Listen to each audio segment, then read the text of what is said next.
말씀하시 보겠습니다. 말씀은 누가복음 9장 1절부터 6절까지 말씀입니다.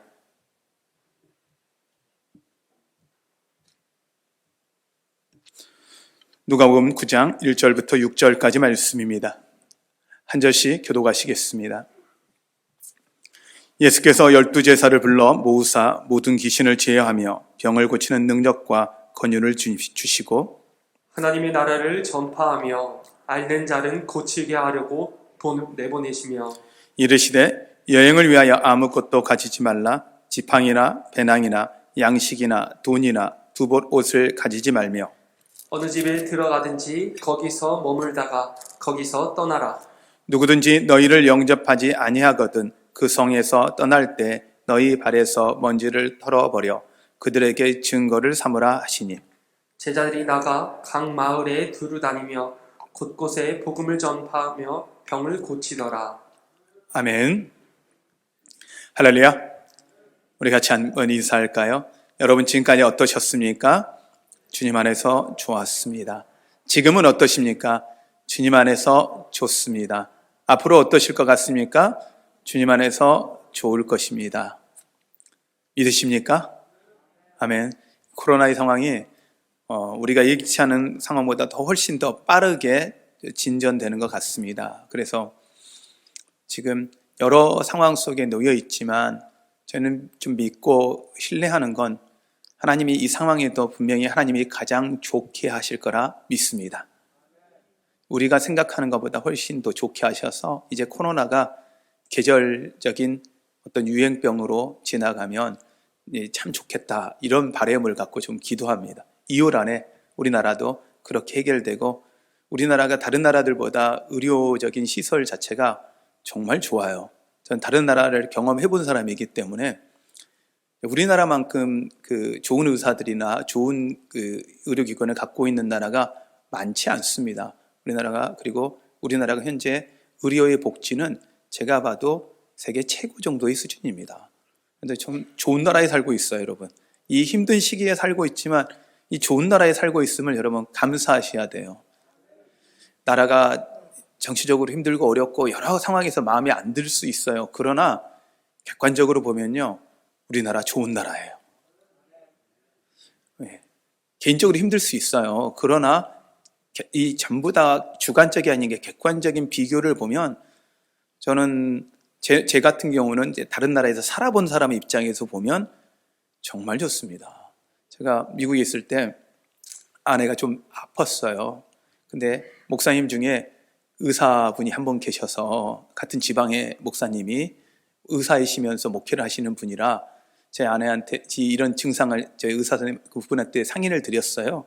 그랬더니 그분이 잠깐 자기 병원을 좀 오래요. 우리는 편안한 마음으로 갔어요. 정말 편안한 마음으로. 그리고 나서 잠깐 얼굴을 보더니 자기가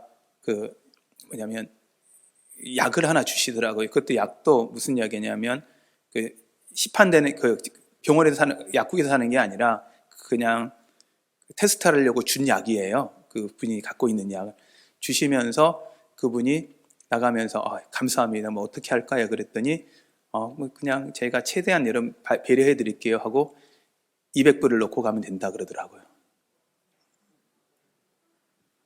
얼굴 한번 잠깐 봤는데 진찰한 것도 청진기 된 것도 아니고 저하고 대화 딱 했는데 그것도 저를 엄청 배려해 주신 거예요. 저희 큰아들이 이가 다쳤어요. 이가 깨져서 병원을 딱 갔더니 이 영수증 금액이 140만 원 나오더라고요.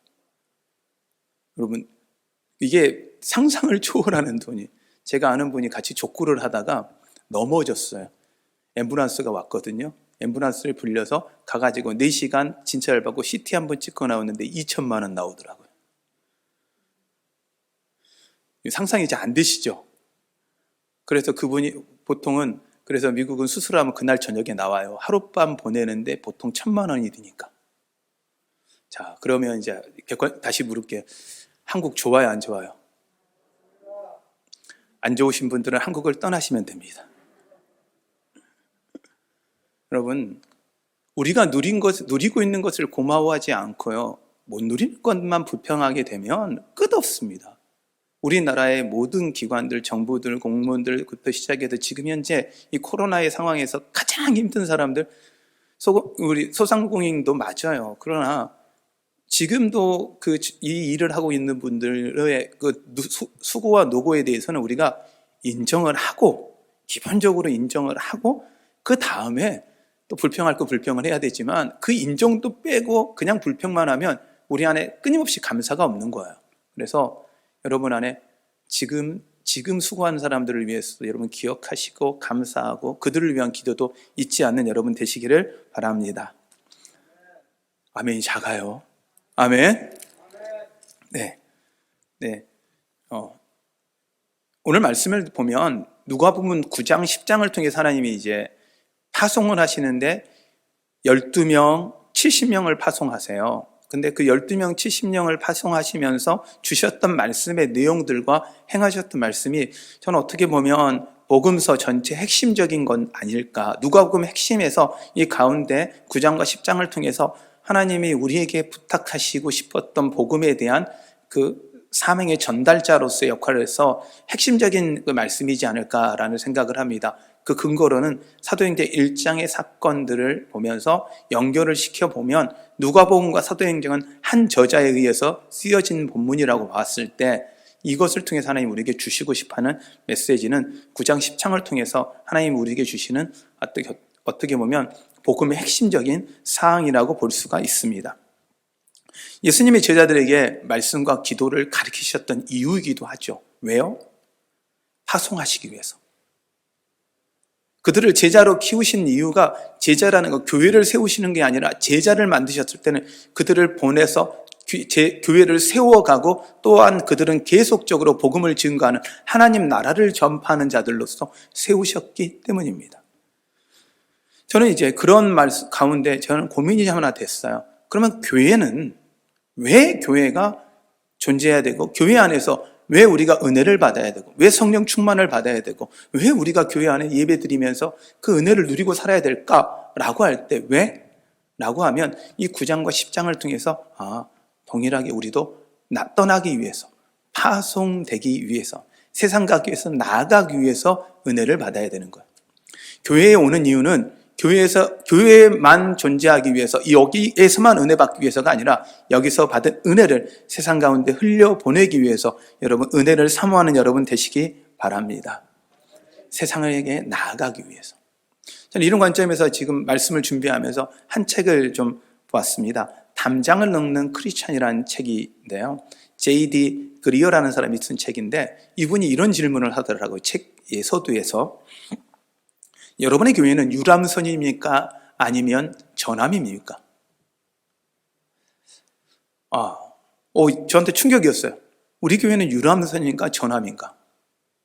저는 그러면 목사로서 유람선의 그 선장인지 전함의 선장인지 고민이 되더라고요. 자, 여러분들 유람선은 무엇입니까? 여행을 다니는 거죠. 요즘에 은퇴를 하시고 많은 분들이 소원하는 것 중에 하나가 크루즈예요. 세계 크루즈를 다니는 거죠. 정말 멋있죠. 좋죠. 저도 너무 바다를 좋아하는 사람이라 크루즈 너무 좋아합니다. 그런데 교회가 이런 유람선이어야 될까? 우리가 좋고 우리가 즐겁고 우리 교회만 기쁜 곳 그런 곳이어야 될까? 아니면 전함으로서 그 역할, 영적 싸움을 해내는 곳이어야 될까? 우리가 질문을 해볼 필요가 있는데 이분은 하나 더 더하더라고요. 전함을 넘어 항공모함이 돼야 된다는 거예요. 전함은 그 전함 자체로 싸우는 거라는 거예요. 근데 항공모함은 전함도 보내고 그 안에 항공기도 보내고 비행기도 보내고 다양한 역할들을 감당하는 것. 교회는 바로 세상 가운데 그리스도인을 보내기 위한 항공모함이 되어야 된다는 거예요. 아멘? 자, 근데 이제 질문은 이건 다 알아요. 근데 제가 이제 혹시 제 개인에게도 질문해보고 여러분에게도 한번 질문해보고 싶어요. 여러분, 유람선 타고 싶으세요? 전함 타고 싶으세요? 항공모함 타고 싶으세요? 솔직하자고요, 우리 솔직하게 유람선 타고 싶잖아요. 이게 인간의 마음이더라고요. 근데 주님은 우리의 교회가 유람선이면 안 된다고 이야기를 하고 계시는 거예요. 항공모함으로서 떠나는 교회, 나가는 교회, 보내지는 교회가 되어야 된다고 말씀을 하고 계시는 거예요. 그래서 그 관점에서 누가복음 9장과 10장을 통해서 하나님이 주셨던 말씀을 통해서 왜 세상 속의 그리스도인이 돼야 되는지, 세상 속의 그리스도인, 그리고 세상 속의 그리스도인이 무엇을 의미하는지, 그럼 어떻게 세상 속의 그리스도인이 될 것인지에 대해서 같이 좀 말씀을 나누려고 합니다. 왜 우리가 세상 속의 그리스도인이 되어야 할까요? 당연하죠. 예수님의 명령이니까요. 마태복음은 28장 18절에서 20절까지 지상의 명령을 하셨고요. 사도행전 1장 8절에서 성령이 너희에게 임하시면 너희가 권능을 받고 예루살렘과 온 유대와 사마리아 땅 끝까지 내 증인이 되라고 말씀하셨고요. 마가복음 6장을 통해서 예수 그리스도를 전하라고 분명히 말씀하셨어요. 자, 누가복음도 마찬가지죠. 결국 예수님은 우리에게 요구하시는 건 이 세상 속의 그리스도인, 세상을 향해 나가라는 건 예수님의 명령인 거예요. 자, 이때 명령은 누구에게는 받아요. 근데 이 명령을 받은 사람의 태도가 중요하더라고요. 흘려보낼 것이냐, 아니면 그것을 우리의 사명으로 받아들일 것이냐. 주님은 우리에게 그 명령하신 그 명령을 사명으로 받으라고 말씀하고 있습니다. 그러기에 우리의 왜 세상 속의 그리스도인이 되어야 되냐? 이건 예수 그리스도의 명령이고 우리의 사명이기 때문입니다. 그리스도인이라는 단어 자체부터 우리가 봐야 하는데, 그리스도인이라는 단어가 시작된 건 세상 사람들이, 예수 그리스도를 믿는 사람들이 그들의 모습 가운데서 하나님의 사랑을 전하고 서로 사랑하는 모습을 보고 그들에게 예수 그리스도의 사람이다 해서 그리스도인이 된 거예요. 우리나라 말로 예수쟁이에요. 예수쟁이에요. 예수 믿는 사람이에요. 여러분, 우린 그리스도인입니다. 아멘. 그런데 내가 크리스찬입니다, 그리스도인보다 더 중요한 건 세상 사람들이 저 사람은 그리스도인다워 라고 이야기를 듣는 것, 이것이 중요해요. 그런 사람이 되시기를 바랍니다. 교회를 보면서 이렇게 어떤 분이 그러더라고요. 교회가 그러면 안 돼요. 저도 교회를 다니지만, 근데 제가 보기에는 당신이 그러면 안 될 것 같아요. 당신이 그러면 안 될 것 같아요. 어떤 분이 막 교회에 화를 막 내는 거예요. 알고 봤더니 본인한테 일거리를 주다가 교회가 일거리를 안 주니까 본인이 화를 막 내는 거예요. 네, 그런 걸 보면서 그건 아니지. 근데 이게 저는 끊임없이 겁이 나는 것 중에 하나는, 우리 성도들이 그러면 안 되는데, 세상생에 살면서 그리스도인이라 인정받고 좀 살았으면 좋겠는데, 그러면서 제 자신에게 묻는 거죠. 세상에서 목사답게 살고 있나? 딱 보니 목사 같은가? 이런 느낌이 저 안에도 있어야 되는데 나는 어떤가? 제 자신에게도 좀 돌아보기도 합니다. 주님이 우리를 이 땅 가운데 세워놓으신 건 우리를 그리스도인으로 주님이 자랑하고 싶으신 거예요.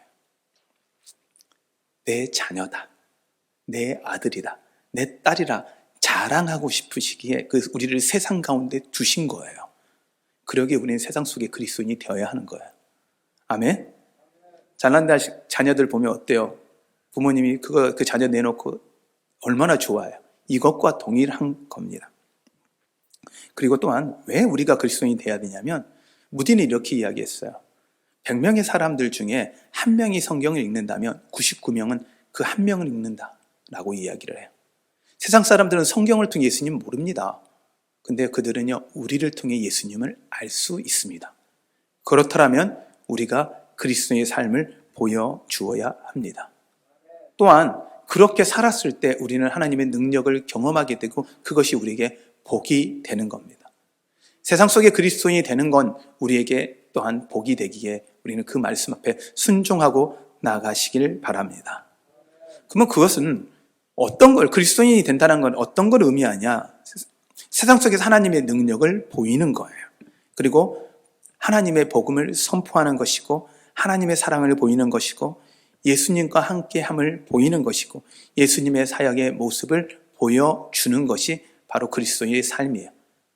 쉽게 이야기하면 그리스도가 행하셨던 그 일들을 우리가 행하는 거예요.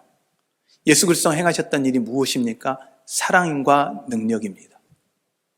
사랑과 능력을 우리가 이 땅 가운데 보여주는 거예요. 우리가 그러면 그렇게 선포하고 나가면 하나님이 우리를 통해서 하나님의 사랑을 보이실 것이고 하나님의 능력을 보이실 거예요. 그러면 우리는 하나님의 사랑을 경험하기도 하고 하나님의 능력을 경험하기도 합니다. 그러므로 여러분은 우리는 도전하고 나가야 합니다. 머물러 있으면 경험하지 못합니다. 유람선에 있으면 승리를 경험할 수 없습니다. 유람선 자체는 승리를 경험하지 못하거든요. 그런데요, 전함이 되고 항공모함이 되면 승리를 경험하고 옵니다. 여러분, 이 땅에서 승리를 경험하고 오시는 여러분 되시기를 바랍니다. 주님께서 그 승리를 경험하시도록 우리에게 능력을 주셨더라고요. 오늘 본문에 나와 있기를 9장 1절에 이렇게 나옵니다. 예수께서 12제자를 불러 모으사 모든 귀신을 제어하며 병을 고칠 능력과 권위를 주시고, 주님께서 그냥 보내는 게 아니라 능력을 주시고 보내는 거예요. 싸울 수 있는 힘을 주신 거예요. 무엇이냐? 귀신을 제어하며 병을 고칠 능력과 권위를 주신 거예요. 아멘. 그리고 나서 2장입니다. 하나님 나라를 전파하며 앓는 자를 고치게 하시려고 내보내시며, 이 두 가지 일을 위해 보내셨다는 거예요. 하나는 복음을 전파하고 또한 병든 자를 고쳐주는 일. 여러분, 병든 자를 고치고 기도할 때 우리는 병든 자를 고치는 하나님을 경험하게 되는 거예요. 복음을 선포했는데 그들이 복음 앞에 꺾어지며 주님 앞에 돌아오는 것을 경험하는 거예요. 여러분, 이게 우리에게 얼마나 큰 복입니까? 간격이 사라질 때쯤, 우리 안에 은혜가 사라질 때쯤 우리만이 아니라 다른 사람에서 그 은혜가 이루어지는 것들을 보는 것, 이것이 축복이거든요. 할렐루야. 여러분의 우리 교회 가운데 그런 은혜가, 여러분의 삶 가운데 그런 은혜가 있기를 바랍니다. 그러면 주님은 그러기 위해서 우리가 해야 되는 거 있는데, 이거 해야 할 것을 성경은 3절에 이렇게 이야기를 합니다.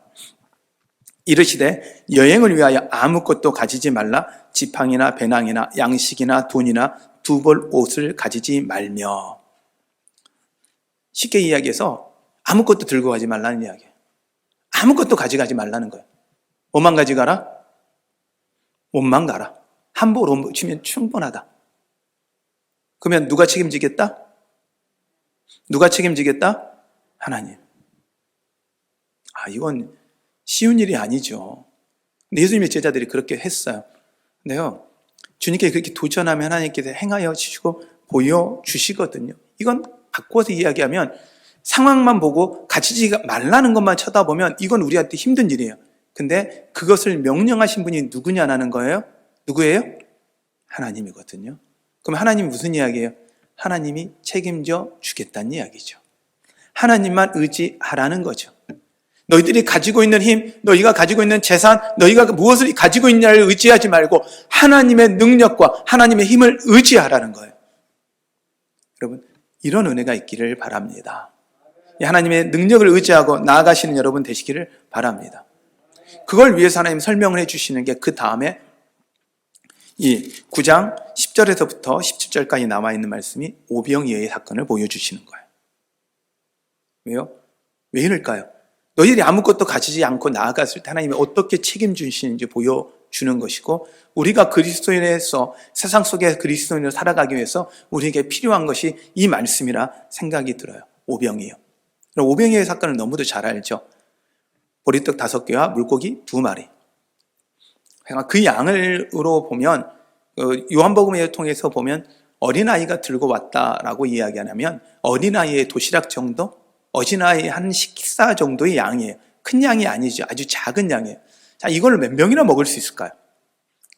아무리 나눠 먹어도 한 명이 배불리 먹을 수 있고, 2명이면 그냥 조금 먹을 수 있고, 3명이면 신용만 할 수 있을 정도의 양이겠죠. 그런데 이 양을 몇 명이 먹었냐? 성경에는 5,000명이, 남자만 5,000명. 여기서의 남자만 5,000명이라는 건 히브리 문화 안에 숫자에 카운트되는, 숫자에 세워지는 남자는 20살 이상의 남자입니다. 그러면 여자들과 어린아이가 더 많았던 걸로 계산을 하면 대략 적게 잡아 2만이고 조금 잡아 3만, 조금 더 잡으면 3만입니다. 자, 한 사람의 한 끼 식사로요, 식사의 양으로 3만 명을 먹인다. 말이 됩니까? 안 됩니까? 솔직하게 물어볼게요. 말이 돼요? 안 돼요? 안 돼요. 말이 안 돼요. 자, 그런데 하나님은 하실 수 있어요? 없어요? 우리는 자꾸만 우리가 생각하고 이해하는 수준의 말이 되는데 하나님을 집어넣어요. 그러면 이건 믿음이 아니에요. 하나님은 하실 수 있죠. 근데 가만 보면 하나님이 하실 수 있는 능력을 한번 말씀을 드려볼게요. 자, 하나님이 지금요, 공기를 주시는데 70억이 먹어도, 그와 이 땅에 있는 모든 동물이 먹어도 충분한 공기를 주고 계세요. 산소를 주세요. 여러분, 산소를 만들기 위해서 여러분 일해요? 여러분, 일하면 일할수록 산소를 더 먹어요, 여러분. 가만 보세요. 돈 주고 사 먹지 않아도 산소를 지금도 하나님은 이 지구에 있는 모든 생물이 먹을 수 있을 만큼 주십니다. 자, 지구에 있는 모든 생물이 먹을 만큼의 넉넉한 음식도 하나님이 지금도 주고 계십니다. 갑자기 여러분, 안 믿어지세요? 믿어지잖아요. 공중의 새를 보세요. 바다의 물고기들을 보세요. 굶어 죽지 않거든요. 그리고 여러분, 이것만인 게 아니라 이 지구에 있는 모든 생물이 살 수 있을 만큼의 물도 지금도 주고 계십니다. 여러분 믿으십니까? 여러분 믿으십니까? 여러분 이게 믿어져야 돼요. 이 하나님이에요. 지구를 지금도 주관하시는 하나님이, 그 하나님이 우리에게 명령하는 거예요. 아무것도 염려하지 말고 주님을 따라오라는 거예요. 그리고 주님을 복음을 증거하라는 거예요. 명령대로 해보라는 거예요. 그러면 하나님이 오병이어의 사건을 우리의 삶 가운데 보여줄 거라는 거예요. 근데 왜 우리가 이렇게 힘드냐?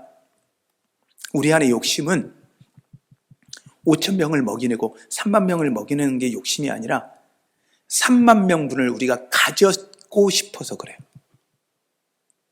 5천 명분을 우리가 먹고 싶어서 그래요. 우리가 부러워하는 사람을 보세요. 넓은 땅과 좋은 집과 자기 집에 골프장도 갖고 있는 그런 아주 좋은 집. 심지어 자기 집에 요트가 탈 수 있는 호수도 있고 막 이런 집. 우리는 그걸 부러워하잖아요. 그런 삶을 성공한 삶이라고 그러잖아요. 5천 명분에 3만 명분에 먹을 걸 자기 혼자 먹어치우고 자기 혼자 그걸 가지고 있으면서 그것을 자랑하는 사람을 부러워하잖아요. 세상 속의 그리스도인은요, 그걸 자랑하는 사람이 아니라 5천 명을 먹여 살리고 3만 명을 먹여 살릴 수 있는 그런 사람이 되어야 합니다. 우리는 그걸 부러워해야 돼요. 그런 사람이 되기를 소원해야 돼요. 여러분들이 세상 가운데 그러게 되기를 소원합니다. 여러분 때문에 5천 명이 먹고 여러분 때문에 3만 명이 먹는 우리 한사람교회 교인들. 저는 그래서 꿈을 꾸는 게 하나가 있어요. 우리 한사람교회가 소원하기는 이제 우리 교회에서 사역하시던 분들이 개척하고 나가면 우리 교회가 개척을 시켜드리는 거예요. 아멘이 왜 작아요? 개척을 시켜드리는 거예요. 아멘? 그래서 순번을 정해서 우리 장로님, 권사님, 집사님들 보내드리는 거 같이 가서 그 몇 년 동안 그 교회가 세워질 때까지 사역한 다음에 다시 돌아오고. 이게 항공모함이잖아요. 저는 우리 교회가 그런 교회, 항공모함 같은 교회가 되어서 세상 가운데 나가는 거예요. 이 그리어라는 사람이 담장을 넘은 그리스도인이라는 사람들이 그들에게 청년 사역을 열심히 하는 사람이었는데, 이 사람이 청년 대학생들을 사역하면서 그들이 직장을 구할 때 첫 번째 조건은 복음을 증거하기에 얼마나 좋은 곳인가, 얼마나 많은 돈을 벌 것인가가 아니라 복음을 증거하기에 얼마나 좋은 것인가, 이것을 먼저 1순위로 정하고 간다는 거예요. 그러면 하나님이 그 복음을 증거할 수 있도록 그에게 능력 주고 힘 주고 하나님이 되게 하는 것을 경험했다는 거예요. 우리 교회가요, 이렇게 나누고 베풀어서 우리 교회가 조만간 개척을 해내는 교회가 되기를 바랍니다. 개척을 해서 그 교회가 잘 성장되어지고 어느 정도까지 우리 한 사람보다 더 커지는 거. 할렐루야. 우리보다 더 커지는 교회가 되는 거예요. 그리고 그 교회가 또한 더 커지는 교회. 이것을 더하기가 아니라 곱하기 교회라 그래요. 그렇게 되면 놀라운 건 교회를 하나를 세웠는데 하나님이 더 크게 하시고 더 크게 하는 거예요. 이런 은혜가 우리 가운데 있기를 바랍니다. 가는 교회가 우리 교회 사역자처럼 넉넉하게 사역 감당할 수 있도록 사역도 대주고 그 교회가 충분히 성장할 수 있도록 저는 우리 교회가 충분히 그럴 교회 될 수 있다 믿습니다. 할렐루야. 누가 가시겠습니까? 여러분 중에 그러면요, 저기요, 여기요 하지 마시고 내가요라고 할 수 있는 여러분 되시기를 바랍니다. 하나님 바라보고 여러분 그렇게 하시면 하나님이 우리 교회 가운데 항공모함처럼 그 역할을 감당할 교회로 하나님 우리를 더욱더 부흥시켜 주실 걸 믿습니다. 이건 그냥 제 소원이 아니라 하나님이 우리에게 주시는 그 마음이고 한사랑교회가 진짜 한사랑교회의 역할을 감당할 거라 믿습니다. 서울에 있는 교회가 한사랑교회가 있어요. 서울 한사랑교회. 그러면서 그 한사랑교회가 전국으로 교회를 지으면서 제1한사랑교회, 제2한사랑교회, 그 다음에 어느 한사랑교회, 어느 한사랑교회. 그러자 우리가 대전 한사랑교회니까 서울에서 개척한 대전 한사랑교회인 줄 알더라고요. 그래서 우리는 아니다고, 우리는 최병선 목사님이 개척한 대전 한사랑교회라고 해도 사람들은 한사랑교회 역할이, 서울에 있는 한사랑교회 역할이 너무 크니까 그렇게 생각해요. 저는 꿈꾸는 건 그 교회보다 우리 교회가 더 큰 영향을 더 크게 나눌 수 있는 교회가 되기를 소원합니다. 아멘? 그러면 왜 그걸 해야 되느냐? 영상을 하나 보고 제가 같이 말씀을 나누기를 원합니다. 영상을 부탁드리겠습니다.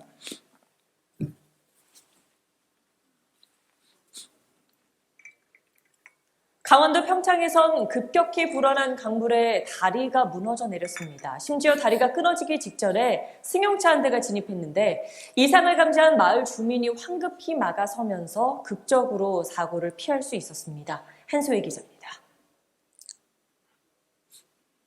오늘 아침 7시 반쯤 강원도 평창군 송정교 아래로 불어난 하천물이 넘실거립니다. 차량 한 대가 건너려는 순간 슬리퍼 차림의 한 남성이 뛰쳐나와 건너지 말라고 다급히 손짓합니다. 이 남성을 본 차량이 비상등을 켠 채로 다리 중간 지점에서 황급히 후진하는데 그로부터 30초쯤 뒤 다리 중간이 쭉 끊겨 강물에 처박힙니다. 차량이 그대로 다리를 건넜다면 자칫 큰 인명피해로 이어질 뻔한 상황. 처음 다리 균열을 발견해 인명피해를 막은 건 평창군 송정사리 주민 박광진 씨입니다. 봐보니까 다리가 이래 상판이 살짝 내려앉았더라고. 얼른 내려가서 저쪽에서 반대편에서 차가 넘어오더라고. 그래갖고 손짓해서 못 오게 하고. 이후 박 씨 연락을 받고 달려온 마을 이장 관계기관에 네, 여기까지 보겠습니다. 무슨 사건인지 여러분 아시겠죠? 우린 복음을 증거하는 걸 선택사항 정도로 생각하고 교회를 다니는 걸 취미 상황 정도로 생각하고 하나의 종교의 선택으로 생각할 수도 있어요. 아니에요. 끊어진 다리 앞에 놓여 있는 게 우리의 인생이에요. 우리가요, 끊어진 다리를 본 거예요. 그리고요, 오는 차들을 향해서 끊임없이 소리를 외치는 거예요. 여기 오면 안 된다고. 이제 돌아가야 한다고. 이게 길이 안 됐다고. 잘못됐다고. 복음을 증거하는 건 생명을 살리는 거예요. 단순히 교회에 데려오는 게 아니라 죽어가는 영혼을 구원하는 거예요. 여러분의 자녀들이, 여러분의 가족들이 끊어진 다리 가운데 그 차를 달려가고 있는데, 가고 있는데 여러분들은 그냥 됐어요. 그냥 뭐 갈 수도 있고 너 선택이야. 이러겠습니까? 여러분 이 사람처럼 오면 안 된다고 얼마나 큰 소리를 외칠 거예요. 들리겠냐고요. 안 들리잖아요. 그러면서 자기가 할 수 있는 모든 사인을 해보는 거 아니에요. 오면 안 된다고. 예수 그리스도가 우리를 위해 죽으시면서까지 그러면 우리를 구원하시고 그 지옥에 갈 수밖에 없는 우리를 구원하셔서 예수 그리스도의 그 사랑으로 천국 백성 되게 하셨는데 우리에게 그거 맡긴 거잖아요. 그 사명 맡긴 거잖아요. 교회 데려오는 게 아니에요. 영혼을 구원하는 거예요. 지옥 갈 수밖에 없는 영혼을 살려내는 게 우리의 일이라는 사실을 여러분 기억하십시오. 그렇게 하셔야 합니다. 그러게 우리 교회는요, 보내는 교회가 되어야 되고요, 우리는 보내받는 성도가 되어야 합니다. 교회는 내어주어야 하고요, 우리는 흘려보내는 성도가 되어야 합니다. 보이지 않는 예수 그리스도를 보이는 교회가 되어야 합니다. 주일이 아니라 주중의 삶을 위해서 예배에 최선을 다하는 성도들이 되어야 합니다. 복음의 저수지가 아니라 복음의 강이 되어 하나님의 복음이 이 땅 가운데 흘러가게 만드는 우린 교회가 되어야 합니다. 그리고 날마다 구원의 감격과 감사가 넘치는 성도가 되어야 합니다. 그래야 우리가 복음을 증거하고 우리는 그 세상 속의 그리스도인의 삶으로 살 수 있습니다. 그렇다면 어떻게 이 세상 속에서 구체적으로 그렇게 살 것이냐, 저는 좀 고민하면서 여러분에게 좀 부탁을 드리고 싶은 건, 우리 교회가 정교인 교사화를 시작했어요. 정교인 교사화. 그래서 오늘 우리 지하 1층 로비에 내려가셔서 음료수대 옆에 보면 저희가 붙여놨거든요. 거기에 보면 여러분들의 이름이 각 부서별로 있어요. 우리가 속회별로 이렇게 분리해서 했는데, 그리고 또한 이번 한 주간 동안에 여러분의 각자에게 저희가 다 문자를 드릴 거예요. 각 부서별로. 그리고 여러분들이 기도하고 여러분이 이제 후원할 그 부서가 될 겁니다. 그런데요, 이 정교인 교사는 우리 교회 아이들만 위한 게 아니에요. 우리 교회 아이들만을 위해서 조직된 게 아니라 여러분들이 이제 그 나이 또래 아이들, 이 여러분이 주변에 있는 모든 그 나이 또래 아이들을 위해서 기도하라는 거예요. 다음 세대를 위해서 기도해야 돼요. 아멘. 우리의 인구가 줄어든 것도 있어요. 2000년생이 60만이 좀 넘게 태어났는데요. 2021년생, 작년에 생들이 20만 조금 넘었어요. 3분의 1로 줄었어요. 그래서 여러분들 이제는 다음 세대의 자녀들을 낳는 것들을 위해 기도해야 되고요. 우리는 어떻게든지 다음 세대를 위해서 더 많이 기도해야 할 것입니다. 두 번째, 전도 대상자들을 위해서 가는 우리 전도 대상 카드. 여기 우리 끝까지는 다 붙었거든요. 그런데 오늘 일부 예배 끝나고 나서 기쁜 소식을 들었어요. 한 분이 저한테 다가오더니 저 이름 붙였던 이름을 띄워주셔도 되겠대요. 이제 교회 나와 가셨어요. 예수 믿기 시작하셨어요. 교회 나 예배 드리기 시작하셨어요. 와, 너무 좋은 거야. 그분이 이제 이름 빼고 다른 사람의 이름을 넣을 수 있게 된 거예요. 이 자리에 여러분, 이 자리에 가장 좋은 거, 여러분의 이름 붙여놓고 기도하는 사람들이 우리 교회에 나오라는 게 아니에요. 어느 교회든 나가서 주님 알고 구원받아 하나님 백성 되면 우리는 성공한 거예요. 아멘. 또한 주보의 전달을 좀 해야 되지 않느냐. 우리가 주보 내용이, 오늘도 내용이 참 좋거든요. 이 내용들을 여러분들이 들고 가셔서, 속지는 여러분이 보시고 연재되어 계속 보는 거니까 보시고 걷지만 갖고 여러분이 전도할 대상자들에게 아무 말 없이 가서 그냥 놓고 기도하세요. 보고 안 보고는 성경이 이거잖아요. 복음을 전했는데 받는 사람은 받는 사람이 복인 거고 받지 않는 사람은 그 사람 복인 거예요. 그럼 우리는 어떻게 해야 돼? 최대한 그 사람들이 받을 수 있도록 기도하고 중보하는 거예요. 여러분 쉽잖아요. 그냥 갖다 놓고 그냥 기도하세요. 그 사람이 그걸 버리든 안 버리든 그 사람의 목이에요. 우리는 그냥 가서 그 사람을 위해 기도하는 거예요. 근데 놀라운 건 어느 순간 딱 한순간에 그게 걸려 들어와 그 마음을 녹이고 하나님께 나오게 되더라는 거예요. 한 사람이 복음을 듣고 교회 앞에 나오는데 저것도 적극적으로 전도한 7명이 있었다는 거예요. 통계상. 그냥 오지 않아요. 그러니 여러분, 전도했더니 그냥 오는 사람은요, 내가 7번째인 거예요. 그런데 아무리 전도해도 안 되는 나는 내가 4번째일 수도 있고 5번째일 거 6번째일 수도 있어요. 누군가 7번째를 만나도록 기도하는 거예요. 그것이 우리의 목인 거죠. 여러분들, 이 세상 속의 그리스도인으로 사셔야 되는 거예요. 그러면 우리가 어떻게 하냐? 세상에서 함부로 못 살아요. 내가 복음을 증거하고 하는데 세상 속에서 욕심내고 살 수 있어요? 그렇게 못 살아요. 손해보고 살고 욕심 내려놓고 그들을 위해 축복하고 살고 조금 더 힘든 거 내가 조금 더 힘들게 일하고 그래 보세요. 하나님이 여러분한테 더 큰 복 주고 더 놀라운 건 자녀가 잘 되더라고요. 아멘? 우리 자녀한테 유산 남기고 싶잖아요. 많은 거 남겨주고 싶잖아요. 여러분이 주신 유산보다 하나님이 주신 유산, 하나님의 복을 흘려보내고 하나님의 복을 남겨줄 수 있는 여러분 되시기를 바랍니다. 그래서 무엇을 받을까 보다 무엇을 나눌까 하는 성도, 그리고 여러분의 직장과 가정에서 매일 그들을 위해서 무엇인가를 섬길까를 놓고 기도하는 그런 여러분이 되시기를 바랍니다. 그래서 우리 성도들은요, 교회를 다니는 사람이 아니라 예수 그리스도를 믿는 사람이 되기를 바랍니다. 그리스도인이 되어서 예수님의 제자가 되는 여러분 되시기를 바랍니다.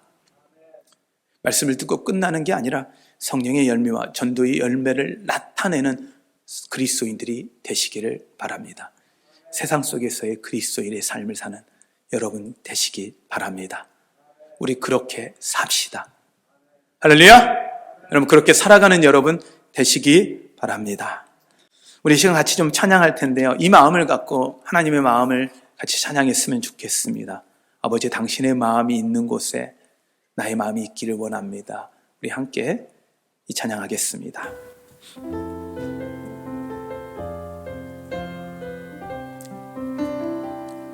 아버지, 당신의 마음이 있는 곳에 나의 마음이 있기를 원해요.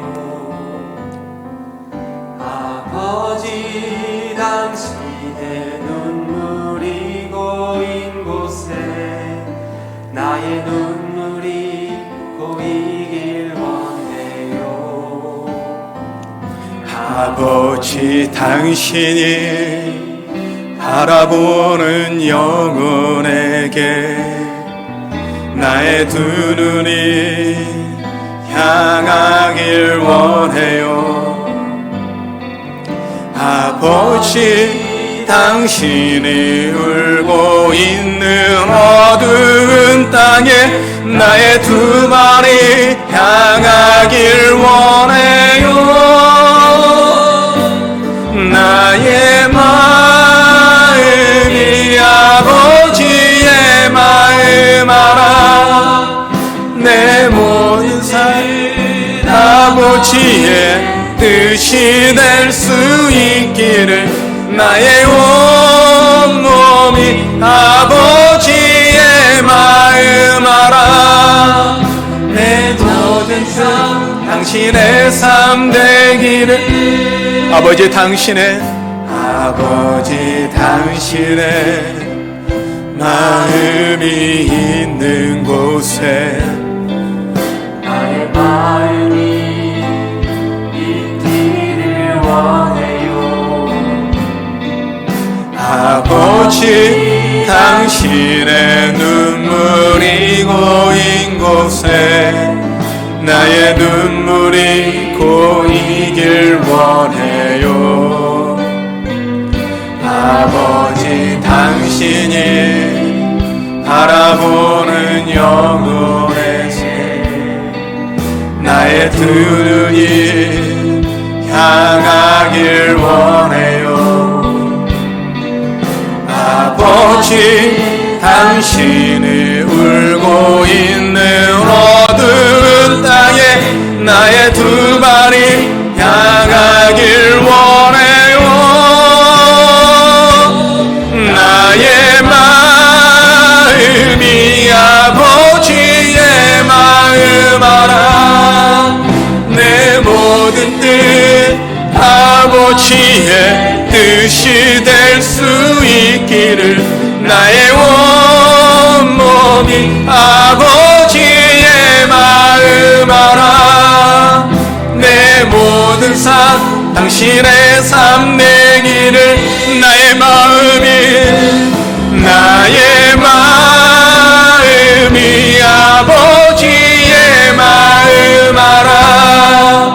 내 모든 뜻 아버지의 뜻이 될 수 있기를 나의 온몸이 아버지의 마음 알아. 내 모든 삶 당신의 삶 되기를. 우리 시간 같이 기도할 때 하나님, 우리가 하나님 마음을 알게 하여 주시옵소서. 이 세상을 사랑하고 우리를 사랑하셨던 흘렸던 그 피, 그 사랑을 우리가 기억하게 하여 주시옵소서. 그래 하나님, 이제 주님의 마음을 품고 주님의 뜻을 품고 주님의 삶을 우리의 삶으로 살아내는 저희들 되게 도와주시옵소서. 세상 속에 그리스도인으로 살게 하여 주시옵소서. 우리 이 마음을 갖고 주님의 이름을 부르며 같이 기도합니다. 기도하겠습니다.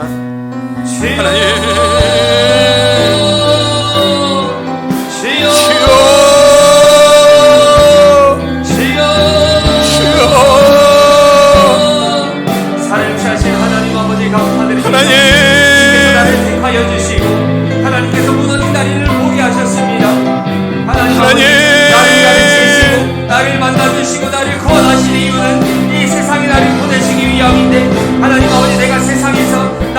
아버지 하나님, 그리스도인으로 살고 있는지 하나님. 멈칫하며 막고 있는지 하나님 아버지 돌아봅니다. 아버지 하나님, 나를 그 도구로 사용하여 주시옵소서. 하나님 지키시고 보호하시고 함께 하시시되 하나님의 영광과 하나님의 나라를 위해 우리가 그렇게 하여 주시옵소서. 주님 인도하여 주시옵소서. 주님의 이 명령을 나의 하나님. 삶에 담길 소망합니다.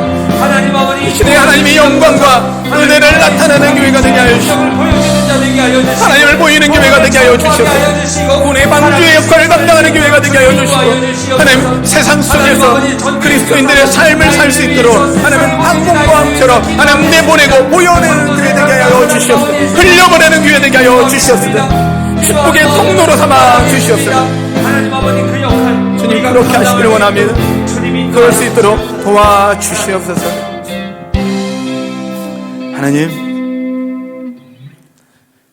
우리 마음이 아버지의 마음 되게 하시고 우리의 뜻이 아버지의 뜻이 되기를 소원합니다.